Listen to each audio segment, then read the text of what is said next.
Notre premier jour à Diyarbakır et notre premier contact a été en réalité avec la police et les forces spéciales qui contrôlent les entrées de la muraille de Diyarbakır, derrière laquelle se trouve le quartier de Sour.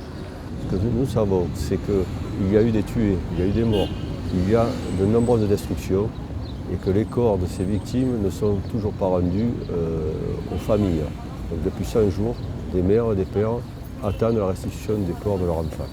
Il faut rappeler qu'à partir de juin 2015, Erdogan et l'AKP ont finalement rompu le cessez-le-feu. Et donc il y a eu des bombardements sur des positions du PKK, hors de Turquie, mais aussi une répression qui s'est accentuée avec l'arrestation de dizaines et de centaines d'élus du HDP, qui est une organisation illégale, avec des parlementaires, des élus, des maires sont en prison, mais aussi beaucoup de militants, ou en tous les cas toute personne qui portait une revendication d'identité kurde. Face à cette répression, eh bien, dans un certain nombre de villes et de quartiers, les gens ont considéré que l'État ne les protégeait plus et qu'ils voulaient s'autogérer et ont créé des assemblées populaires d'autogestion des quartiers.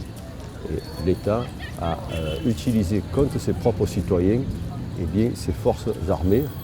Ça s'est traduit par des bombardements dans les quartiers de Diyarbakır, qui, rappelons-le, est la capitale du Kurdistan, et avec des destructions très très importantes.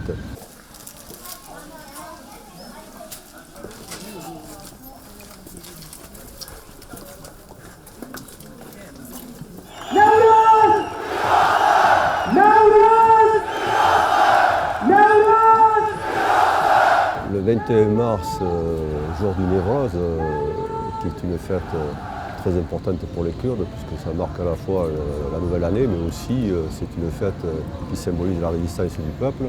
Le Newroz a été interdit dans tout le Kurdistan, dans toutes les villes, sauf à Diyarbakır.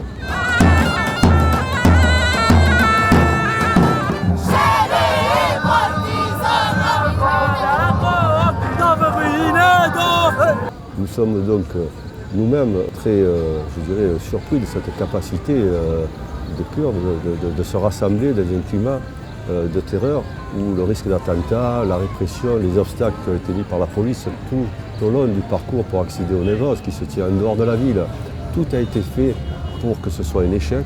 Les chaînes de télévision jusqu'à midi indiquaient que ce serait un échec, et à partir de 13h, quand il y a plus de 500 000 personnes rassemblées, elles ont dû considérer que finalement le Newroz avait été un succès.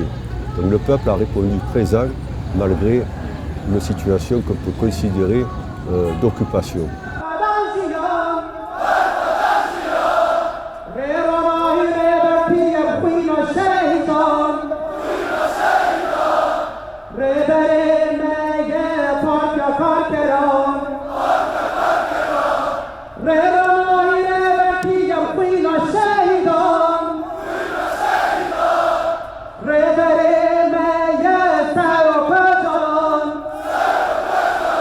Ce qui a été important, c'est le message de Selahattin Demirtas, le coprésident du HDP. Malgré les affrontements, malgré les massacres, malgré la terreur, malgré la situation d'occupation qui peuvent entraîner une spirale plus importante de la violence, il n'a pas condamné les actes de résistance de la population face à l'agression de l'armée turque, mais il a de nouveau tendu la main au gouvernement turc pour l'ouverture d'un nouveau dialogue rénové, plus fort, pour trouver une solution pacifique à la question kurde.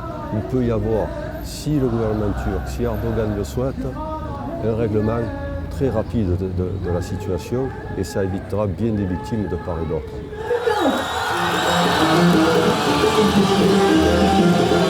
Les délégations internationales ont souhaité se rendre à Cizre, une ville qui a été soumise à des bombardements intensifs, où des images qui ont pu passer ont montré de nombreux décombres, mais aussi on a fait état de massacres, de gens brûlés vivants dans des caves. Et nous avons voulu nous rendre sur place pour constater cette situation, parce que le gouvernement turc dément ces faits. Eh bien, les délégations ont été stoppées par l'armée qui avait déployé des moyens très très importants pour nous empêcher de passer. Nous sommes face à l'entrée de Cizre et il nous est impossible de rejoindre cette ville martyre, Nous avons devant nous des barrages de soldats, des postes militaires, des mitrailleuses et on veut nous repousser vers l'extérieur.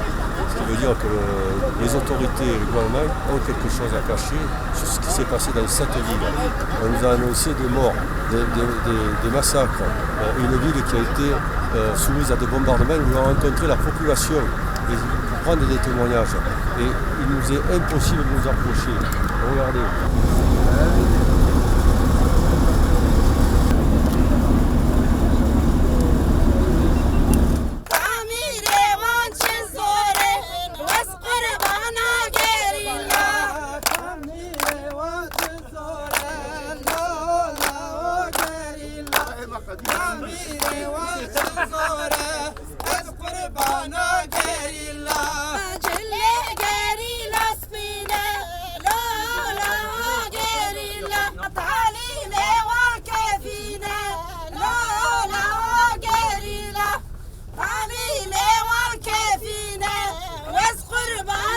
Daddy.